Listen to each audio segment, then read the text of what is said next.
કેમ છો ગુજરાત બોર્ડના 12 કોમર્સના વિદ્યાર્થી મિત્રો? ચાણક્ય કોમર્સ ક્લાસીસમાં આપનું હાર્દિક સ્વાગત છે અને મહારિવિઝનના લેક્ચરમાં આપનું હાર્દિક અતિ હાર્દિક સ્વાગત છે. આપણે જોઈ રહ્યા છે મહારિવિઝન નામાના મૂળ તત્વમાં સેક્શન ડી માં ભાગ 2, જેમાં આજે શું જોવાના છે યાદ છે ને તમને?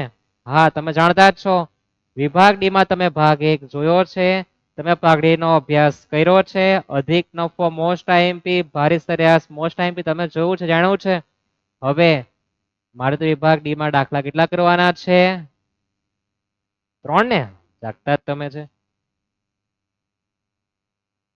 તો પ્રશ્ન નંબર 37 અને 38 નું પિક્ચર અહીંયા પૂર્ણ થાય છે.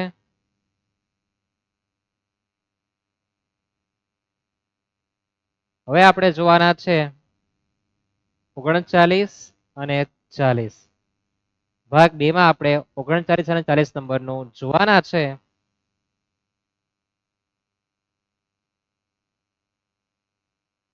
તો આપણે શરૂઆત કરીએ. મહારિવિઝન દરેકને ખ્યાલ તો છે ને?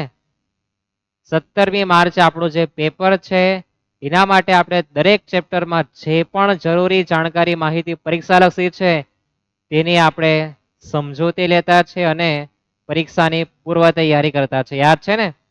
તો હવે આપણે નાણાકીય પત્રકોનું વિશ્લેષણમાં જવાના છે, જેમાં 4 માર્કનો એક દાખલો ક્યાં તો તુલનાત્મક નફા નુકસાનનું પત્રક હોય અથવા તો સમાન માપના પત્રકો હોય. આપણું મુખ્ય કામ શું છે કે પરીક્ષામાં દાખલો આવવાનો છે, આવ્યા પછી એને કેવી રીતના સેટઅપ કરવા જવાનું, કેવી રીતના દાખલો ગણવા જવાનું, એનું મહારિવિઝન ચાલતું છે. ખબર છે ને? દાખલો તમને ગણતા આવડે, પણ ગણતી વખતે કઈ બાબતો ધ્યાનમાં રાખવાની અને ક્યાં કેટલી કાળજી રાખીને જવાનું, ક્યાં અકસ્માત કયા પ્રકારનો થઈ શકે, તે એટલે આપણું મહારિવિઝન. બરાબર છે? તમારી કોઈ પણ જગ્યાએ ત્રુટિ રહેવાની નથી, એટલે કે ખામી. વાંચીએ માહિતી શું કીધી છે. ઉદાહરણ નંબર 6 છે. નીચે આપવામાં આવેલ માહિતી પરથી આપણે તુલનાત્મક નફા નુકસાન પત્રક બનાવવાનું છે. વિગત 31, 3, 17 અને 16 દરેકને ખ્યાલ છે ને? 16 એ ગત વર્ષ કહેવાય અને 17 ચાલુ વર્ષ કહેવાય. આપણને નફા નુકસાન પત્રકની માહિતી આપી છે, આપણે એના પરથી તુલનાત્મક બનાવવા જવાનું. કેવી રીતના બનાવવા જવાનું? તો તમને માહિતી આપી છે, દરેકને ખ્યાલ તો છે ને? નફા નુકસાન પત્રકમાં તમે આખો નમૂના મોડે કર્યો હશે ચેપ્ટર નંબર 3 માં. ન હોય તો પ્રશ્ન નંબર 48 જ્યારે આવશે ને સેક્શન એફ માં, હા, ત્યારે જોઈ લેશું. બરાબર? વેચાણની ઉપજ એટલે કે પૂરેપૂરો, હમણાં આપણે ટૂંકસાર પૂરો કરવાનો છે. પુનઃ વેચાણ માટેની ચોખ્ખી ખરીદી, સ્ટોકમાં ફેરફાર, અન્ય ખર્ચા વેચાણની ટકાવારી સાથે આપેલા છે. અન્ય આવક પણ વેચાણની ટકાવારી સાથે છે અને આવકવેરાનો દર આપણને 30% આપેલો છે. તો સૌપ્રથમ આપણે તુલનાત્મક નફા નુકસાનનું પત્રક બનાવવાના છે.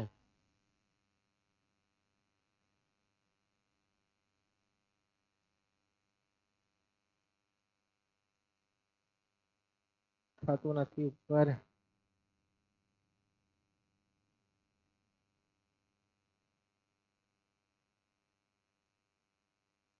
તુલનાત્મક નફા નુકસાનનું પત્રક, આવું તમારે શીર્ષક આપવાનું. જેણે પણ 100 માંથી 100 માર્ક લાવવા છે એને શું કરવાનું? તો એને તારીખ પણ લખવા જવાનું. તમારા અન્ય વિડીયો જોવાય આ ચેપ્ટરના તો ડિસ્ક્રિપ્શનમાં લિંક આપી છે, તમે ક્લિક કરી શકો. બરાબર? નંબર 38 માટે શું લખવાનું છે? તો તમને જે વર્ષ આપેલા તેના આધારે લખવાનું કે તારીખ 31/3/16 અને તારીખ 31/3/17 ના રોજ. હા, પૂરા રોજનું, હા જાણતા તમે છો તે જ. પછી લગાડી દેવાનું તુલનાત્મક નફા નુકસાનનું પત્રક. ડિસ્ક્રિપ્શનમાં છે, જોઈ લેજો. બરાબર? આપણને વિગત જે આપી છે 31/3/16 પ્રથમ લખવાનું, 31/3/17 ત્યાર પછી લખવાનું, ત્યાર પછી વધારો ઓબ્લિક ઘટાડો રૂપિયામાં લખવા જવાનું, ત્યાર પછી વધારો ઓબ્લિક ઘટાડો ઓબ્લિક, હા તો કાનવાળા કાચા વધારે શામાં લખવાનું? ટકામાં. વધારો ઘટાડો રૂપિયામાં લખવાનું વધારો ઘટાડો ટકામાં લખવાનો. આ રીતના ઉપરનું પિક્ચર સેટ કરવા જવાનું. ઘણા બધા દાખલા તાવડે પણ સાહેબ લખવાનું શું તે ભૂલી ગયો પરીક્ષામાં. આવું ઘણા બધાને કન્ફ્યુઝન રહ્યું છે. તમારી સાથે ન થાય એના માટે તમારે કાળજી રાખવાની. મેં તો માનો કે આપણે કઈ વસ્તુ શીખવું હોય તો બીજાના અનુભવ શીખવા જવાનું. અનુભવ પરથી શીખવાનો સૌથી સારામાં સારો ફાયદો આ જ છે કે આપણે એને ઝડપથી શીખી શકીએ. જે જૂના વિદ્યાર્થીઓ ભૂલ કરી ગયા તમારે કરવાની જરૂર નથી. રહેશે આટલું યાદ? એક વિગત, પહેલા નાનું વર્ષ પછી મોટું વર્ષ, ગત વર્ષ ચાલુ વર્ષ, વધારો ઘટાડો રૂપિયામાં, વધારો ઘટાડો ટકામાં. ક્યારે? તુલનાત્મક બનાવવાનું હોય ત્યારે. પછી નફા નુકસાનનો પત્રક હોય કે પાકું સરવૈયું હોય. પ્રથમ વિગત વેચાણની લખવાની. વેચાણની ઉપજ કેટલી આપી? 18 લાખ અને 15 લાખ. તો તમારે લખવા જવાનું વેચાણની ઉપજ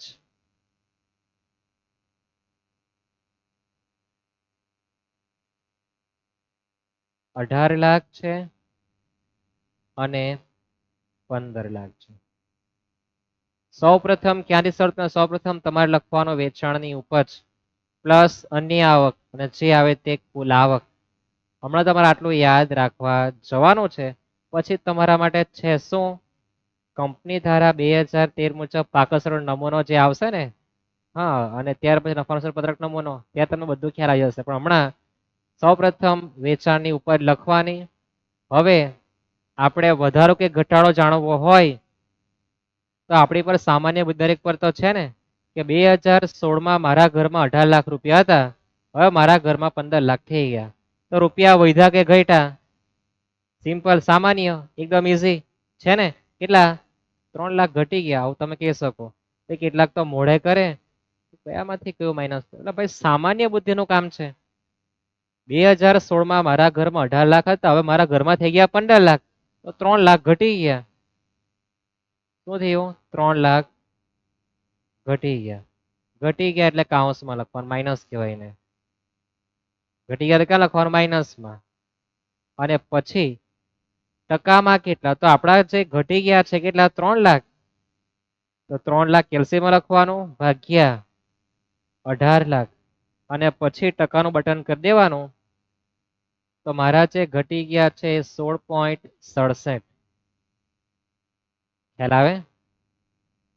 3 લાખ ભાગ્યા 18 લાખ અને ટકાનું બટન કરી દેવાનું. 16.67 થવાના છે. અને વધારો ઘટાડો રૂપિયામાં જો કાઉન્સમાં લખે ઘટી ગયા ને, તો આ પણ તમારે ક્યાં લખવાનું? કાઉન્સમાં. સમજાય આટલું? એકદમ સરળ છે. મોઢે કરવાની જોવાનું કે 17 - 16 એટલે 15 - 18 લાખ. એકદમ સામાન્ય બુદ્ધિનું કામ છે કે પહેલા મારા ઘરમાં હતા 18 લાખ, હવે થઈ ગયા 15 લાખ. તો કેટલા લાખ ઘટી ગયા? 3 લાખ. ઘટે એટલે કાઉન્સમાં લખવાનું. અને એના ટકા જોઈએ તો 3 લાખ ભાગ્યા આપણે પહેલી રકમ 18 લાખ અને ટકાનું બટન દબાવી દેવું. 16.666 એટલે આપણે પણ શું? 16.67. હશે આટલું? છે ને સિમ્પલ. ત્યાર પછી આપણને જે માહિતી આપી એમાં અન્ય આવક આપણને આપી છે. તો તમે જોશો કે આપણી પર અન્ય આવક આપી. કોની? વેચાણની ટકાની 12 અને 10% માહિતી આપી છે. કે ભાઈ વેચાણની ટકાવારી 12% અને 10%. આપણે ઊંધું જોવાનું, પહેલા 100 ને પછી 17. તો અન્ય આવક લખી દઈએ આપણે. વેચાણની ઉપજ પછી અન્ય આવક લખવાનું છે. અન્ય આવક માટે જોઈએ તો 2016 કેટલા ટકા છે? 10 અને બાજુવાળાના 12%. તો 10% એટલે 1 મીંડો ઓછો, બરાબર ને? 1,80,000 અને 15 લાખના 12% કરો. 15 ગુણ્યા 12 180. તો એ પણ 1,80,000 જ આવવાના છે. કેલ્સી વાપરી શકો તમે. 18 લાખના 10%. વેચાણના ટકા કીધા જો. કાઉન્સમાં સૂચના તમને આપી જ છે વેચાણની ટકાવારી. તમને જે વેચાણ આપે એના તમારે ટકા કરવા જવાનું. 18 લાખના 10% અને 15 લાખના 12%. ખ્યાલ આવે ને? હવે તમે કેવું ને મારા ઘરમાં પહેલા 1,80,000 હતા, હવે 1,80,000. તો ની કઈ વધ્યા ની કઈ ઘટ્યા એટલે ડેશ છે ને. એકદમ ઈઝી. તો પછી આ બેનો સરવાળો જેને આપણે કુલ આવક કહેવાનો. શું કહેવાના છે? કુલ આવક. વેચાણની ઉપજ અને આવક બેનો સરવાળો કુલ આવક થશે. તો 18 લાખ ને 1,80,000 19,80,000. બાજુવાળા 16,80,000. હવે ફરી પાછું એ જ જોવાનું વધ્યા કે ઘટ્યા કેવી રીતના. તો મારા ઘરમાં પેલા 19,80,000 હતા, હવે થઈ ગયા 16,80,000. તો હજુ મારા બોજ મારે ગયા કેટલા? 3 લાખ. ઘટી ગયા ને? ઘટી ગયા એટલે કાઉન્સમાં લખવાનું છે ને. હવે 3 લાખ ભાગ્યા પહેલી રકમ કરવાનું.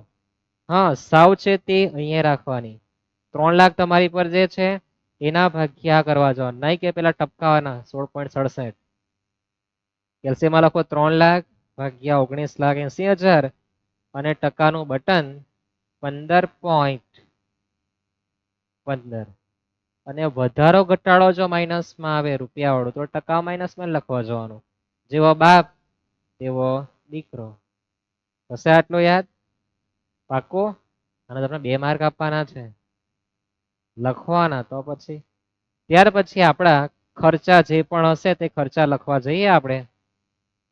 તો ખર્ચમાં સૌપ્રથમ આપણને પુનઃ વેચાણ માટેની ચોખ્ખી ખરીદી, જેને વેચાણ પડતર કહેવાય, ચોખ્ખી ખરીદી આપણને આપી છે 5 લાખ અને 6 લાખ.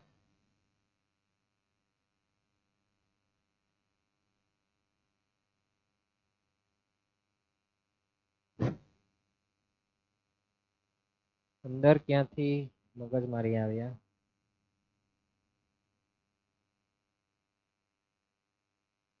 મચ્છર આવી ગયો હતો અને આપણું તો સ્માર્ટ બોર્ડ મચ્છર અડે એટલે બધું બદલાઈ જાય. આ જો થાય ને, અંદર મચ્છર આવ્યો તો પેજ આપોઆપ બદલાઈ ગયો. ચાલો કેટલા કેટલા છે? તો આપણી પર છે એક પેજ એક્સ્ટ્રા એડ કરી. ઓકે,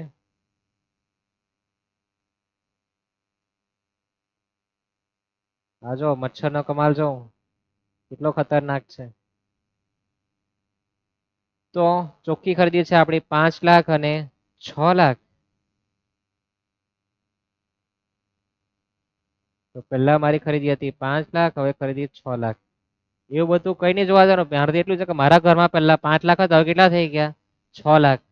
હા, તુલના કરતા શીખો. હું તમને શીખવાડું તે શીખો. મેઇન વસ્તુ આ છે શીખવાનું. એવું કે 5 લાખ ને 1 લાખ ની ખરીદી તો રૂપિયા આપણે જતા, એ બધું કઈ નથી જોવાનું. આપણે જોવાનું કે મારા ઘરમાં પહેલા 5 લાખ હતા, હવે કેટલા થઈ ગયા? 6 લાખ. 1 લાખ વધી ગયા. વધી જાય તો રૂપિયા પ્લસમાં લખવાનું. 1 લાખ ભાગ્યા 5 લાખ અને ટકાનું બટન કરી દેજો. 20 આવશે. કેટલા આવશે? 20 થાય. આટલું સિમ્પલ છે ને. ત્યાર પછી આપણને આપેલું છે સ્ટોકમાં ફેરફાર. તો લખીએ આપણે સ્ટોકમાં ફેરફાર. 2016 માં આપણને આપેલો છે 1 લાખ અને 1,60,000.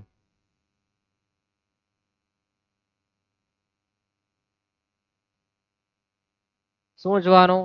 મારા ઘરમાં 1 લાખ હતા, કેટલા થઈ ગયા? 1,60,000. તો 60,000 વધી ગયા. 60,000 ભાગ્યા 1 લાખ. પછી ટકાનું બટન કરો, 60 આવવાના છે. આવડશે ને? 60,000 ભાગ્યા 1 લાખ પછી ટકાનું બટન થશે આટલું. ત્યાર પછી આપણે આગળ જોઈએ અન્ય ખર્ચા 40% ને 45%.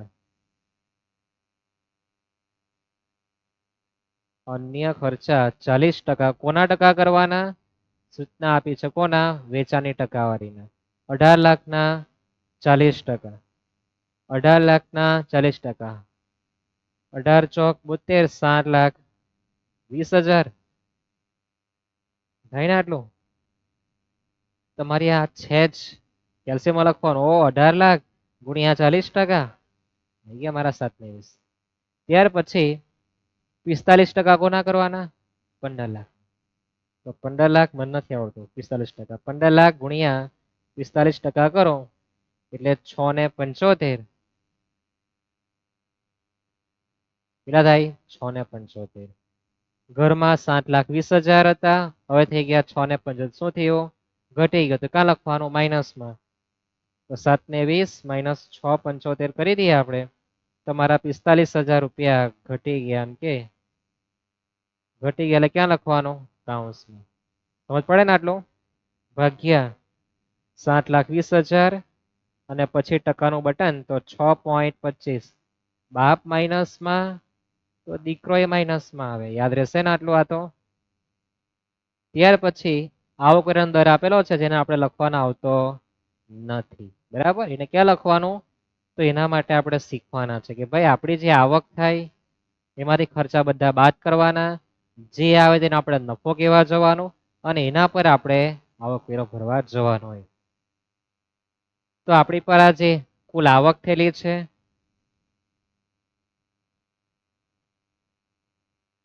એમાંથી આપણે કુલ ખર્ચનો સરવાળો કરવાનો અને એના પછી આપણે આવકવેરો ગણવા જવાનું તો લખીએ આપણે અહીંયા કુલ ખર્ચા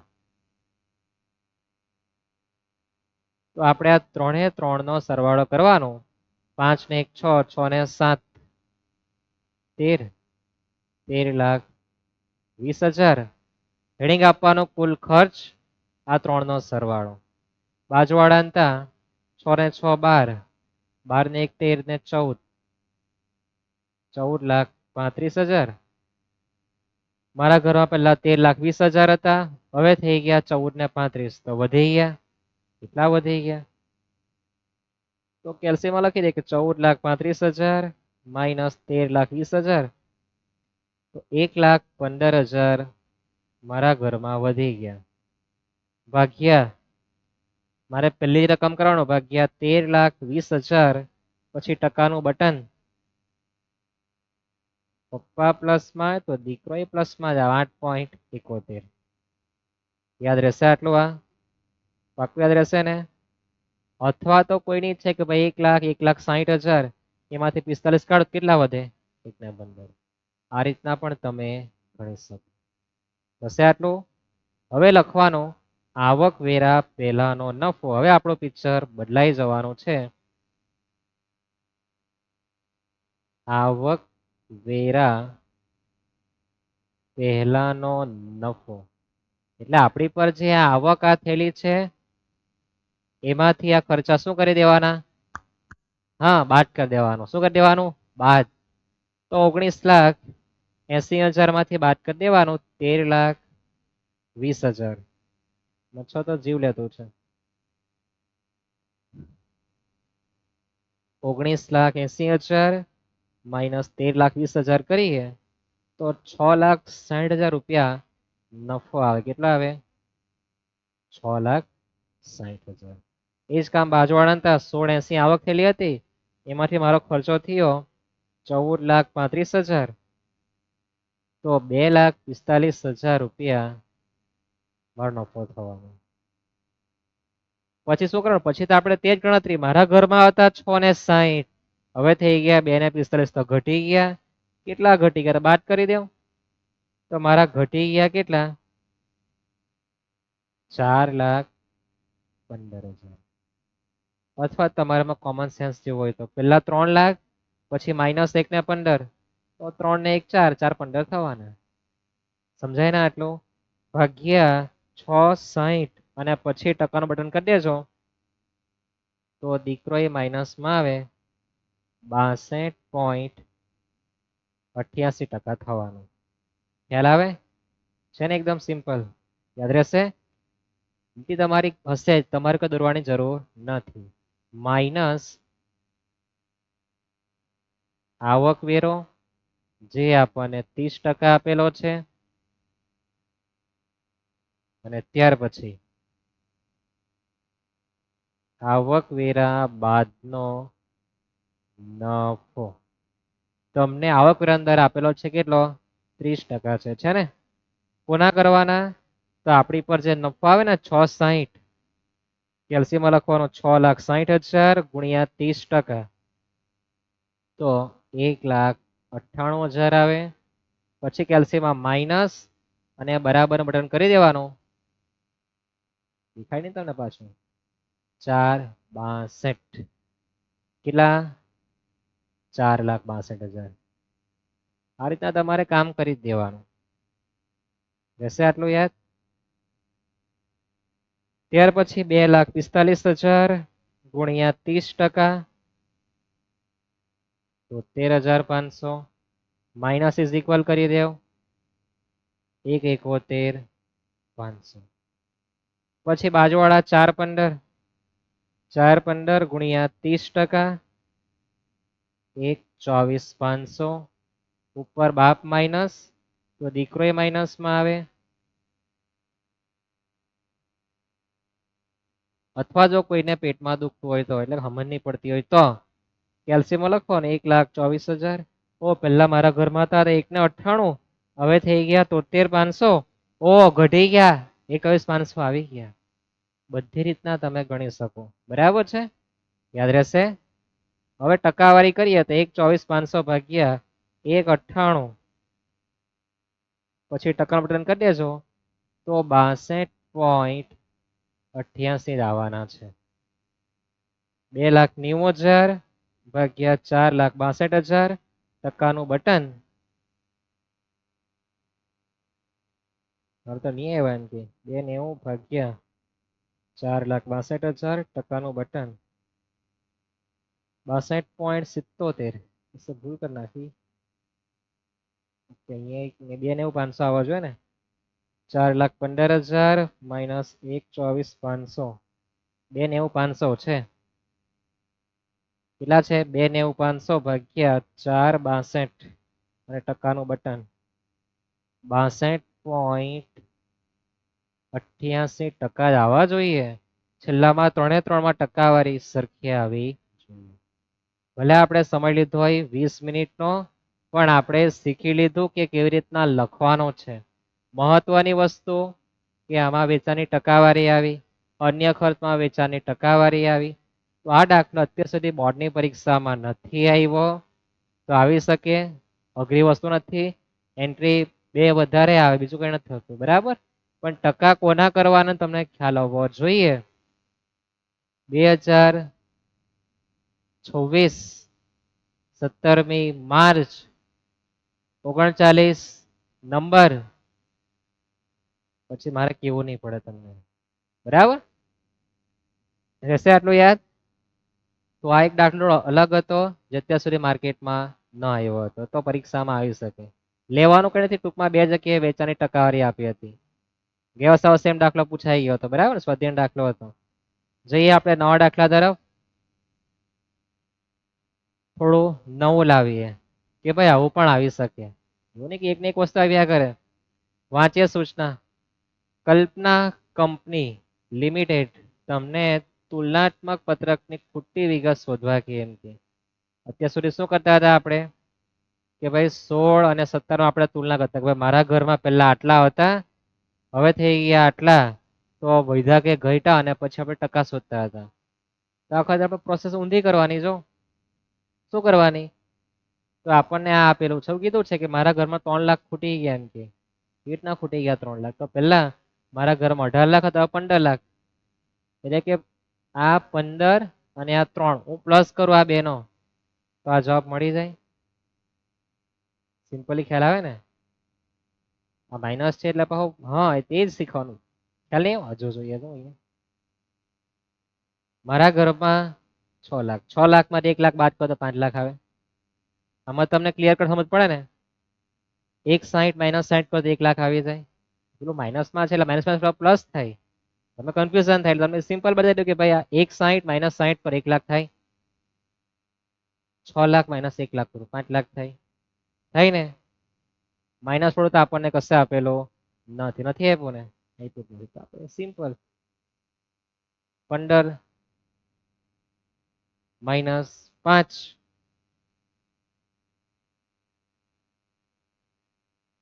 10 લાખ. હવે તમને થતું કે સાહેબ આમાં કઈ રીતના તમને આ જે કોષ્ટક આપે એ તમારે કોષ્ટક બનાવી દેવાનું. અહીંયા માત્ર તમારે આ રીતના બોક્સ બનાવી દેવાનું કે તપાસનાર જોઈ શકે પેન્સિલથી ડાર્ક કરી દેવાનું થોડું. અહીંયા નજર પડવી જોઈએ. હવે આપણે જો આપણો લોજિક જો મારા ઘરમાં 2016માં 10 લાખ હતા, 15 લાખ થઈ ગયા, વધી ગયા, ગણાઈ જાય ને. પણ તમારે નીચે ગણતરી બતાવવી પડે કે ભાઈ વેચાણની ઉપજ તારીખ 31/3/16 કેવી રીતના લખીએ આપણે. તો તમારે લખવાનું કે તારીખ 31/3/16 વેચાણની ઉપજ બરાબર 15 લાખ માઇનસ 5 લાખ બરાબર 10 લાખ. આવું જરાક લખી આવજો. ઓહો પેલા ખુશ થઈ જાય. તારીખ લખવાનો, વિગત લખે, તારીખ લખી દીધો, સીધી વિગત લખી દો બધી. બરાબર છે. આવું જરાક બતાવી આવજો એટલે પેલો ખુશ તો વાહ પૂરણ સમજ પડતી છે. પછી સીધા ખર્ચા આપ્યા છો 27 માઇનસ 21 એટલે 6 લાખ. એટલે કે પહેલા મારા ઘરમાં 6 લાખ હતા, હવે 27 થઈ ગયા, વધી કેટલા 21. ડેશ આપ્યું એનો મતલબ શું કે મારા ઘરમાં પહેલા 150 હતા, હવે બી કેટલા છે 150. ડેશ આવે 50,000 વધી ગયા એમ કે તો મારા ઘરમાં કેટલા હતા 50,000. 1 લાખ માઇનસ 50 કરવાનું ખ્યાલ આવે ને. 970 માઇનસ 170 કેટલા લખવાના 8 લાખ. કેટલું સિમ્પલ છે પણ તમારે જરાક નીચે લખવું પડે. હે બતાવ્યું તે હા કરજો, માર્ક જોઈતા હોય તો. બરાબર છે. 35 માઇનસ 3 એટલે કેટલા 2 લાખ. 159 માઇનસ 99 એટલે 60,000 અને 1 ને 40. તમે 2 લાખના 30% તો 60 આવે, માઇનસ કરો 140 તો પણ આવી જાય. તમારી આવક થયા 10 લાખ અને 8 લાખ બાદ કરો તો પણ આ 2 લાખ આવી જાય. તમને બધી રીતના સમજ પડવી જોઈએ. આવું પણ આવી શકે. એક તો ખોટી આંકડા, ખોટી માહિતી દેખાય તમને, ખોટા આંકડા વાળું, કન્ફ્યુઝન બહુ થાય કે આટલું બધું અઘરું. ભાઈ અઘરું નથી, તું સમજેલો જ નહીં, મળતી જેવું જ નથી, તું આના પ્રત્યે પ્રેમ રાખ્યો જ નથી.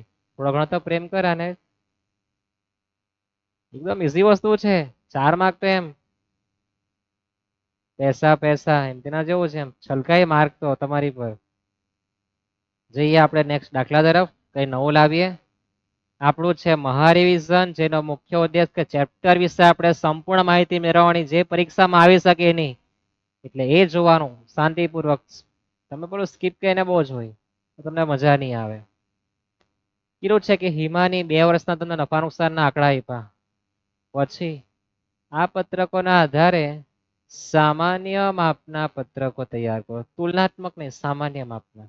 તમને નફા નુકસાન પત્રકની જે બધી માહિતી આપી હતી, આપણે જે ઘડામણ કરી કે ભાઈ કુલ આવક આને કહેવાય, કુલ ખર્ચા આને કહેવાય, આવક વેરો ગણ્યો આપણે આમાંથી આ બાદ કરવાનું, આ બધું ગણી ગયા. અને પછી તો સમાન માપમાં શું આવે, તો સમાન માપમાં એ આવે કે નફા નુકસાનનું જો પત્રક આપે તો આ વેચાણની જે માહિતી છે એના સંદર્ભે આપણે દરેકની તુલના કરવાની કે આપણે જે વેચાણ કર્યું છે એની સામે એના ટકા કેટલા છે. એને કહેવાય સમાન માપના પત્રકો. જો તમને પાકા સરળનું પૂછે તો તમારે સરવાળાના બેઝ પર તુલના કરવા જવાની. ખ્યાલ આવશે. પછી કહેતા નહીં કે અમને પાકાસન કીધું જ નહીં હતું અને આવી ગયો, આવે તો કરી નાખવાનું, સરવાળો જે આવે આ જોઈ લો પછી એકવાર પાછું કહી દઈએ કે તમારું મગજ બહુ ખતરનાક ચાલે ને. તો ઉપર લખી દેવાનું સમાન માપના પત્રકો. મને ખબર તમને દેખાવા નથી એટલે મેં સૌપ્રથમ આ ભાઈને બોલાવેલો હતો કે ભાઈ તો આવી રહેજે, કારણ કે આ વિદ્યાર્થીઓ બહુ હોશિયાર છે. તો આપણને જે વિગત આપી એ લખી દઈએ આપણે. વિગત વર્ષ 31/3/16 પહેલા લખવાનું, પછી 31/3/17 અને અહીંયા લખી દેવાનું વેચાણ સાથેની ટકાવારી.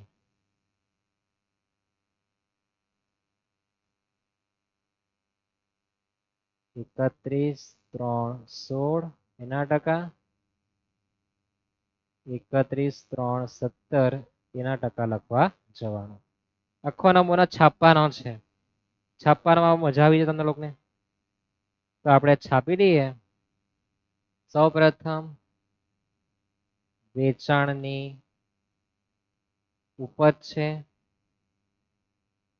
ત્યાર પછી અન્ય આવક છે, ત્યાર પછી કુલ આવક છે, ત્યાર પછી ખર્ચનું હેડિંગ છે. ખર્ચમાં પહેલું છે વપરાયેલ માલની પડતર, એને જ કહેવાય વેચાણ પડતર. ટૂંકમાં લખી દઈએ વેચાણ પડતર. ત્યાર પછી ખરીદી, સ્ટોકમાં ફેરફાર, અક્ષર થોડા ચાઇનીઝ ભાષામાં જશે, બિલકુલ જોતા નહીં. કર્મચારી લાભના ખર્ચા, નાણાકીય પડતર, ઘસારો, કુલ ખર્ચ, આવકવેરા પહેલાનો નફો, આવકવેરો,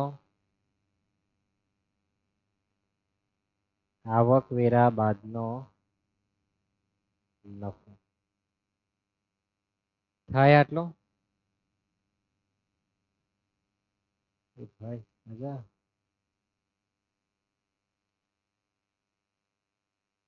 આવી ગયો છે ને, તો ખવાઈ વધારે તું છે પાછું.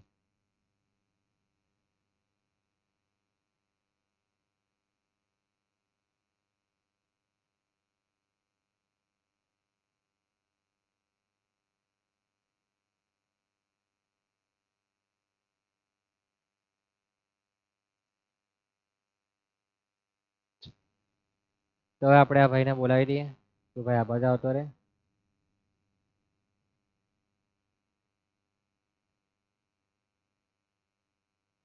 લખવું બી પડે ને પાછું, દેખાવું જોઈએ ને.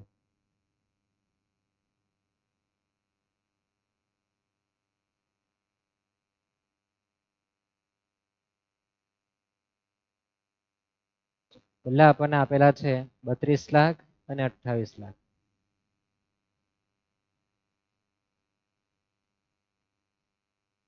ત્યાર પછી 6 લાખ અને 4 લાખ. કુલ આવક આપણને આપી 38 લાખ અને 32 લાખ. ત્યાર પછી 16,80,000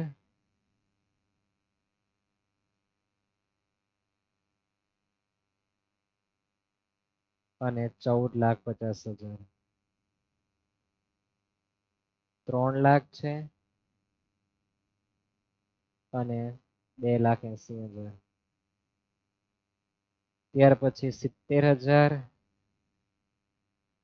અને 3,70,000.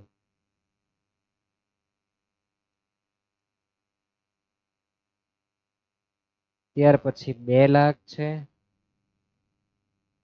અને 1,80,000. ત્યાર પછી 1,40,000 અને 90,000. ત્યાર પછી 1 લાખ અને ફરી પાછા 1 લાખ.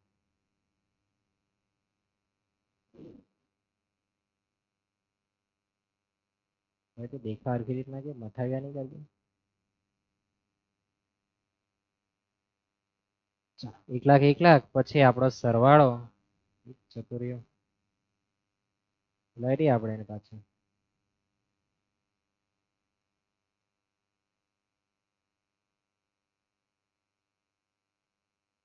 ભાગ મિલખા ભાગ.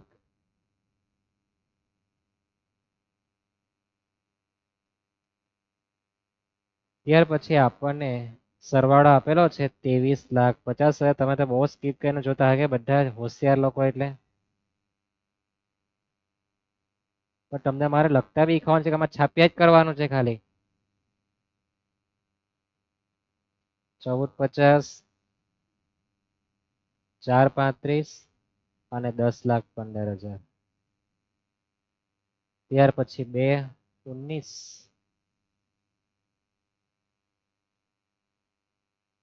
અને ત્યાર પછી 5,11,000.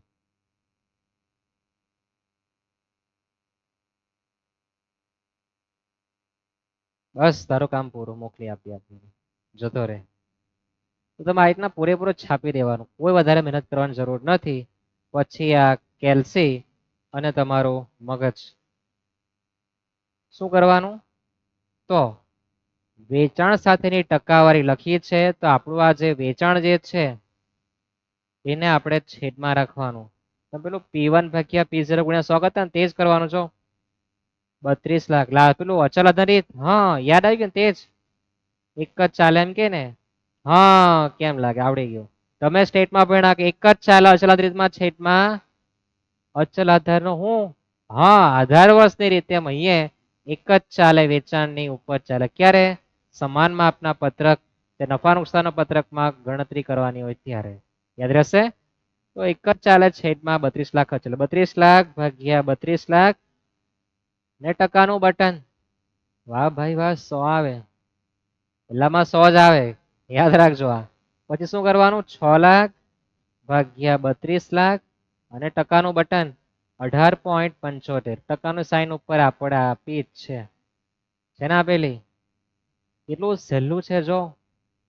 હવે 38 લાખ ભાગ્યા 32 લાખ અને ટકાનું બટન 118.75. વાહ, મને તો આવડી જ કેમ થતું ને તમને. ખ્યાલ આવે ને? તુલના કોની સાથે કરવાની છે? સમાન માપ. સમાન માપમાં શું કરવાનું? બધાના છેદમાં વેચાણ ભાગ્ય કરવાનું અને ટકાનું બટન તો 16,80,000 ભાગ્યા 32 લાખ અને ટકાનું બટન 52.5.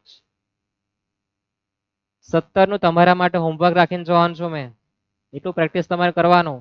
28 લાખ ભાગ્યા 28 લાખ ટકાનું બટન, 4 ભાગ્યા 28 લાખ ટકાનું બટન, આ તમારે કરવાનું છે. આ ગણતરી મારે કરી આપવાની તમને કે ભાઈ 3 લાખ ભાગ્યા 32 લાખ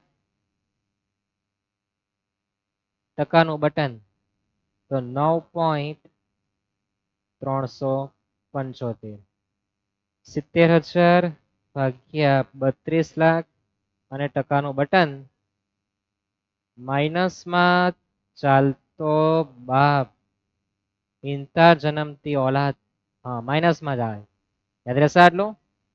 ત્યાર પછી 2 લાખ ભાગ્યા 32 લાખ અને ટકાનું બટન 6.25. ત્યાર પછી 1,40,000 ભાગ્યા 32 લાખ અને ટકાનું બટન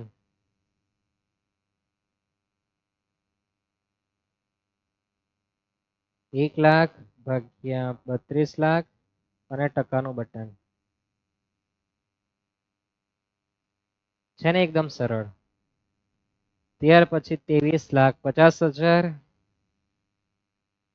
ભાગ્યા 32 લાખ અને ટકાનું બટન 73.4375. 14,50,000 ભાગ્યા 32 લાખ ટકાનું બટન 45.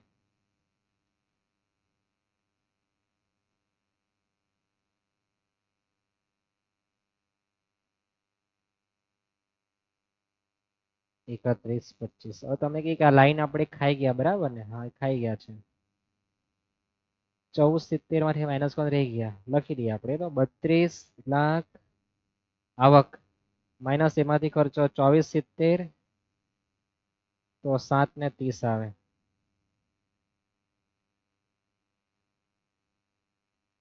આ 7.30 ના તમારે ગણતરી કરવાની ત્યારે કામ લાગવા. 7.30 ગુણ્યા 30%.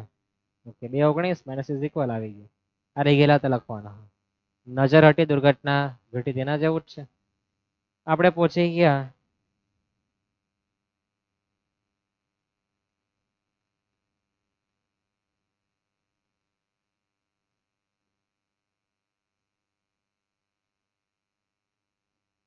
આવી ગયા. પછી આપણે આવ્યા 4.35 પર. હા 4,35,000 ભાગ્યા 32 લાખ અને ટકાનું બટન આનું નથી કામ ને.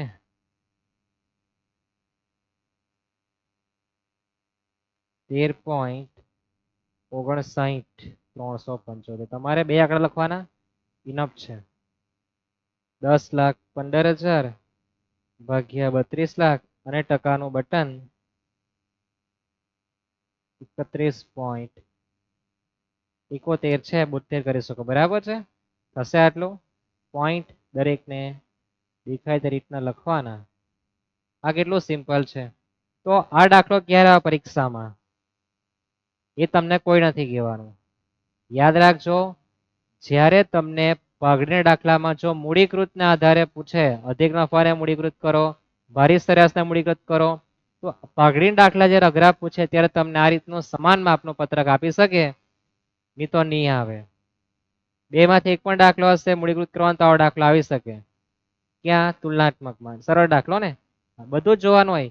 બધા દાખલા અઘરા આવવાના, ત્યાં દાખલા અઘરા હશે તો અહીંયા તુલનાત્મકનું પત્રક હશે. યાદ રાખજો, આવું તમને કોઈ નથી કહેવાનું.